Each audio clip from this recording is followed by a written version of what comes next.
Hey, welcome to my daily updates channel. On this channel, I show you guys everything I'm doing to make $500,000 last month for my business. And the way that I always do them is the same. I'll start them off with some YouTube comment Q&A, then build and strategize in public. We're finally showing you guys my growth stats across YouTube, Instagram, and my various products. So this is my YouTube channel. This is my other one, the one that I'm currently responding to your questions on behalf of. And we'll start with that. I only have about 15 minutes today, so I'll make it quick. And what I do is I have this little card down here that allows me to answer questions, and then I can get to clip it, which is kind of cool. And we are just starting to scale up that clipping. Okay, thank you very much for the insight, Jeff. Much appreciated. Nickton says, Nick, building in public is a bold move. I run outbound through Agent Ivan, who is spamming my YouTube channel right now, so we're going to skip that one.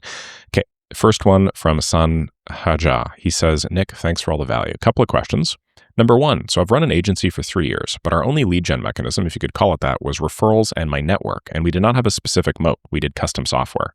I decided to pivot to ops automation starting this year, and I started outreach for the first time. I'm in this weird spot because I have some sort of social proof. Some I can talk about, some I cannot because of NDAs and certain contractual obligations from our past work, but not directly in one niche.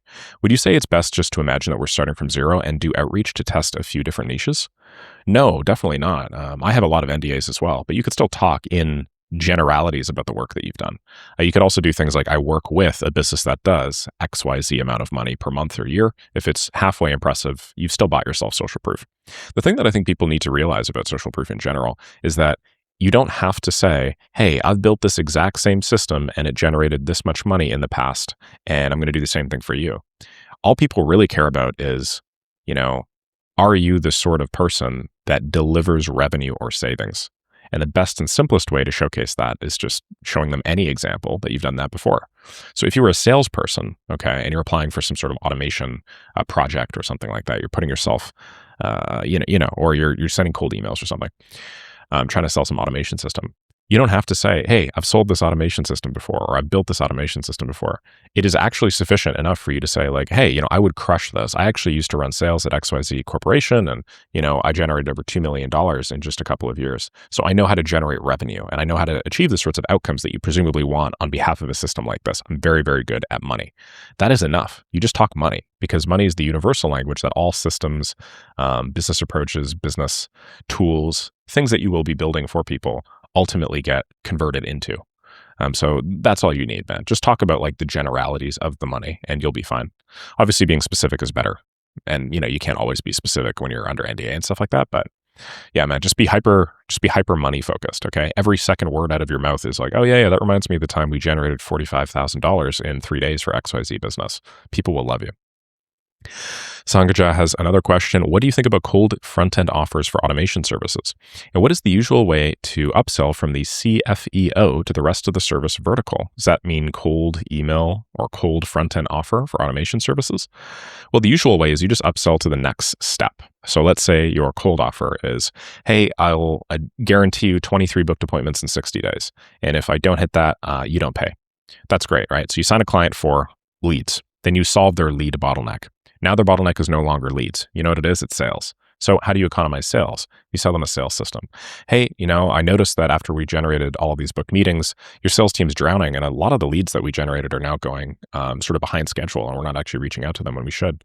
So I've just built you this awesome follow-up system. It'll solve that process entirely. I can implement it in your business. Same thing that we just did for XYZ client that made them XYZ amount of money. How's that sound? Yeah? Okay, great.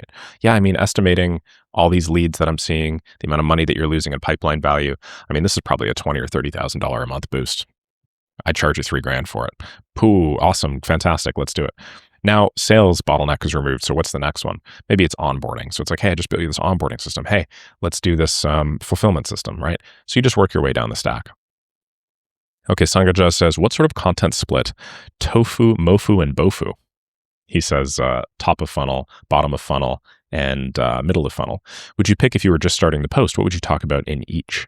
And the simplest way to get started with content is start with bottom of funnel content.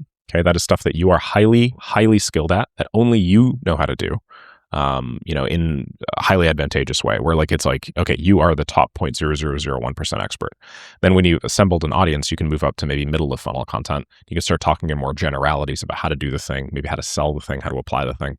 And then finally, you can go to top of funnel content, which is what basically every major business person on YouTube does right now. After they've ascended the hierarchy, the ladder, they start talking about like generalities. And so you see this across like virtually every major business person. I'm a good example of that on YouTube now. I'm starting to go higher level, but also, Hormozy is the main one that I think most people here would probably recognize. So what did he get started doing? He get started talking about gym marketing. That's really specific. That's bottom of funnel. It's like, here's how to run a freaking gym marketing campaign. I don't know if you guys go back to like 5 years, 6 years or whatever to like his early content. It's all like, here's how to run a gym email blast. So it's very specific, right? And then eventually became, okay, so here's how to like, do marketing in general. And now it's like, hey, here's how to become the sort of person who can win. So they just go up the layers and layers of abstraction, and it works well. First says, I'm currently targeting recruitment and staffing agencies for AI, and I'm looking to craft some offers to test since I'm going to launch my first cold email campaign. I know those offers need to be outcome-based, but I'm still not sure about what kind of ROI the systems will drive. The ones I have in mind are hiring intent detection, which tracks thousands of profiles to spot any job changes or open roles, finding hiring managers via enrichment, drafting personalized outreach emails, systems that pull jobs from multiple job boards at a time every day, bulk resume screening, and so on and so forth. What do you think would be the best for this niche? And would you suggest a pay-per-placement model? Yeah, I think all of these could be good. It's just you're not framing it as outcome-based. You are framing it as the systems themselves. And so you should just frame it as the outcomes. What does a hiring intent detection system do? Like, answer that question for me. What is the purpose of this system? It tracks thousands of profiles to spot any job changes or open roles. That's what you said here. But that's not what the system does. That's like the feature of the system. That's not the outcome that it generates. So what does the system, this hiring intent detection system, actually achieve for the business? How does it help the business make more money? If you can answer that question, then that becomes your offer. So if the hiring intent detection system helps hire people faster, okay, maybe in like a third of the time, that means that the company will actually spend a third of the money, third of the resources, let's put it that way, on the hiring. So this hiring intent detection system is no longer a big fancy system, okay? What it is I can guarantee you, I will save you X dollars, let's say, on hiring in the next Y time period using a system that automates the process of tracking thousands of profiles to spot job changes and open roles across your ideal audience or something like that. So now you have like a system that's framed in outcomes, not a system that is framed in the features. Okay, hopefully that makes sense. Unbearable Happiness has needed this one. Thank you. Piyush says, Nick, I run an AI automation agency selling AI receptionists to real estate businesses. I built a product offer and demo. My offer is a free pilot and they only pay if they get results. That's cool. I have $0 in budget, no case studies, no social proof, and I'm currently doing manual cold emails, about 100 a day. If you were in my position, what exact outreach strategy would you use to land your first client? What channels would you prioritize? And what would you do daily to get that first yes? Nice work. So you have the product, the offer, and the demo. Interesting. You could have started all of this without the product, to be clear. So whatever time you spent in the product, this time, just bank it. And next time, just start sending emails and doing outreach before you build the product. All you need is a list of the benefits and features of the supposed product. That is enough to sell on. And then the cool thing is, once you generate a bunch of appointments and meetings and stuff like that for a hypothetical product, now you can ask people what they want to see in the product and then just go and build it later. So that's validation first. That's market first, which is the usual approach these days. About 100 emails a day is a lot. Are you customizing all these? I don't know if you are. I think at 100 emails a day, you're probably not doing the customization to the extent that you probably could be. What I would do is I would drop it down. I would hyper customize those emails.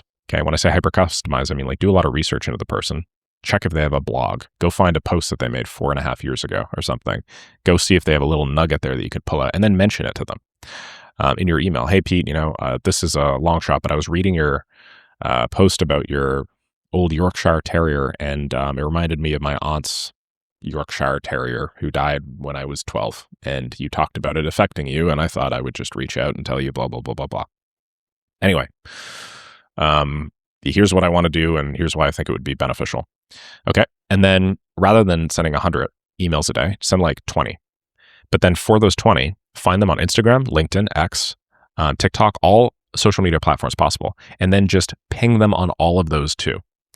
The reason why is because the biggest bottleneck to having your outreach responded to is having your outreach seen in the first place. And if you have a 20% chance of being seen across every platform, then if you reach out to, I think, 3 or 4 platforms instead of 1, you can combinatorially, like, you can do some math on it. But basically, it's like 1 minus 0.2 raised to the, no, yes. Okay, never mind. I don't know the math exactly, and I can't just spout it out to you. I'd have to actually put it down on a page. But the point that I'm making is you'll be able to reach probably like 2.5 to 3 times as many people if you reach out to them on 3 or 4 platforms instead of just 1. And at that point, all you're really doing is just like copying and pasting the same thing and just saying, by the way, I reached out to you over email as well. So I would do that, and I would do that every day. And if you do that every day for a month, you reach out to them on 600, you reach out to 600 people across, 2.4K platforms probably. You'll have like a 50% view rate on that. If it's super good, you'll have maybe like a 25% reply rate. So from 600 to 300, 300 to 75, you'll have 75 replies. Maybe 10 of them are positive. Maybe you get on 5 calls and maybe you close 1. That's the math.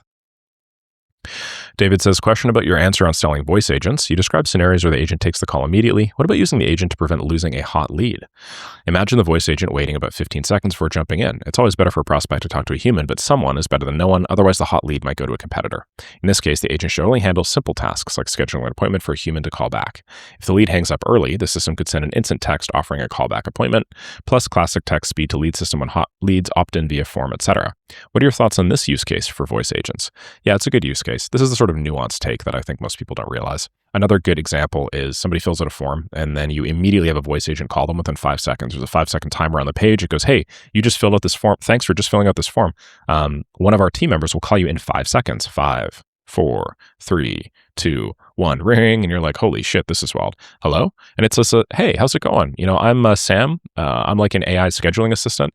I'm about to connect you with somebody from the team. I just want to collect some questions really quickly so that I can help you with X, Y, and Z. At the end of this, I'll connect you to a live person. Should take you maybe a minute. Is that cool? Yeah, sure. Okay, cool. Would you say X, Y, and Z? Yeah, okay. How about X, Y, and Z? Yeah, okay. How about X, Y, and Z?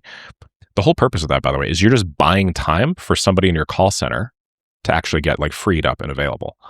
And you still get the impression of like insane speed to lead. And you also get the impression of like, wow, these guys are forward thinking with their tech, because you're not trying to pretend that it's not an AI, right? And the whole reason it works is because you're saying, I'm going to schedule you in a second. Or like, hey, I'm connecting you in a second. Or your voice agent might not even ask them any questions. It might literally just like be like, hey, how's it going? Just wanted to connect you. Just give me, like 10 or 15 seconds and I will, patch you in with blah, blah, blah. And then it does so. So stuff like that's great. It's just most people will not do stuff like that. You know what most people will do? Most people will be like, hey, I'm John and I heard that you wanted XYZ service. How can I help you today? And then they don't even say it's an AI voice agent, and then people feel deceived. So don't deceive people. All right. We're running out of time for cues, so I'll call it there. So in terms of business strategy, where am I at? Things have been pretty good. I'm working out my next major course to make, which is exciting. I've also internationalized all my content, which is fun. So we've just uploaded versions that are like Hindi, French, Spanish, maybe not French, but Hindi for sure, Spanish, German, and a couple of other ones for my courses. This is my Claude Code course over here. So you guys could see the slope of the line is pretty low. Now my hope is what'll happen with these long form, and like what has happened before, is these just continue rising basically while the shadow of like what my usual performance is just plateaus, right? And so eventually this ends up being like a 1 of 10. But I think right now we are sitting squarely at 9 of 10. If you look at the Claude Code for Marketing course though, that's basically exactly what happened here. So I'm just looking forward to that happening. I also think that the internationalization will improve things. Interesting that suggested went from nothing to all of a sudden started being suggested a lot. That's cool. And 3K in 48 hours, 4K in 48 hours is like 2K a day. That's pretty good for a long form course. So yeah, pretty stoked about that. I'm just going to keep on rinsing and repeating these and we'll see how things go. Yeah, aside from that, Maker School has plateaued. We're at 2,439 again today, so we've gone 0. Unfortunate. I think the reason why that's happening is it's just that lull before my course gets more people in the program. I also have to modify the curriculum a little bit. I spent yesterday writing like 4,000, 5,000 words. Well, not the whole day of yesterday, but I spent a big chunk of yesterday writing another course for Maker School. So That was pretty fun. This one's all about just general wholesale life optimization, using all of like the best science and research to improve like low hanging fruit areas of most people's lives. I've just seen a lot of issues in MakerScore. People like don't sleep well, and they're like, "Oh, I feel so tired and unfocused all the time. What can I do?" So I went and had a bunch of research agents compile like high expected value moves across like all major lifestyle levers, and then I broke down all the stuff that I'm doing and how I'm doing it, and then gave people like a big bullet point list. I mean, this sounds stupid, but it's like, it's stuff like, minimizing noise fluctuations in your apartment while you sleep, or making sure that your bedroom has below 750 parts per million of CO2 over the course of the night, or, sitting your desk in the corner of the room that is adjacent to light because you get a 2 to 3% cognitive improvement when you are next to a giant light source. Little shit like that. And I think it'll be pretty cool. I think people will find that valuable. So yeah, we'll see how that goes. Anyway, I'll do some stats here because I might as well. If I have nothing else of value to add, I might as well do some stats. And then I'm going to jump on a call with the lovely Jack Roberts. And then after Jack, I will do my daily or weekly community call. And after I do my weekly community call, I will, I got to jump on a bunch of calls today, man. Like Tuesdays are great because I do get to combine all of my calls into one big stack. But they're also kind of annoying because I have to combine all my calls into one big stack. Do you know what I mean? Like, I love it because it's obviously hyper efficient, 646-531. But it's kind of annoying at the same time because now I got to do God knows how many calls, and I don't really eat breakfast because I'm just calling. Not that I got to eat breakfast, obviously, but I do like eating breakfast. 19,576. Okay, cool. So what are we seeing here across the stack? Maker Zero's growing a lot, which is nice. And that's like 200 people added to my email list, which is huge alpha. Then my X grew a lot yesterday because I think I kind of had a quasi-viral post. Doesn't look like I'm seeing pronounced growth across other things. I do want this to get back up to like 0.2. If I can get this up to 0.2, I will continue growing and probably hit like 650 to 700K before the end of the year. Maybe more, actually. Maybe more. I mean, if I have 150 days left and I do the math on that,